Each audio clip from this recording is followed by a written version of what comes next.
अस्सलाम वालेकुम नाजरीन आज हम आपको खजूर से मर्दाना कमज़ोरी का मुकम्मल नुस्खा बताएंगे।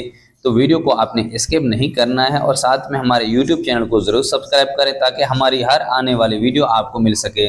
और दोस्तों साथ में वीडियो को भी लाइक कर दें। तो चलिए दोस्तों अपने मेन टॉपिक की तरफ चलते हैं। नाजरीन, खजूर वो फल है जिसका जिक्र कुरान पाक में मुतअद्दिद बार आया है। हज़रत मरियम अलैहिस्सलाम को दौरान हमल खजूरें खाने की हिदायत की गई, जिससे साबित होता है कि ये फल इंतहाई मकवी गज़ा है। नाजरीन, जिस्म के साथ साथ दिमाग, एसाब, कलब, मादे और जिस्म के फट्टों के लिए भी बेहद मुफीद है। जिन लोगों का वजन कम हो या खून की कमी हो, यानी पाबंदी के साथ खजूर और शहद का इस्तेमाल करना चाहिए। नाजरीन, मर्दाना कमजोरी दूर करने का नुस्खा। बवक़्त असर 5 अदद खजूर 1 गिलास गाय के दूध में भिगो कर रख दें और साथ ही 2 चम्मच छोटे शहद के भी डाल दें। फिर रात को हम बिस्तरी से तकरीबन 25 मिनट पहले ये सब आमीज़ा खाएं और इस दवाजी ज़िंदगी का भरपूर लुत्फ़ उठाएं। तो नाजरीन, इस तरह की मज़ीद वीडियोज़ के लिए आप हमारे YouTube चैनल को ज़रूर सब्सक्राइब करें। Thank you.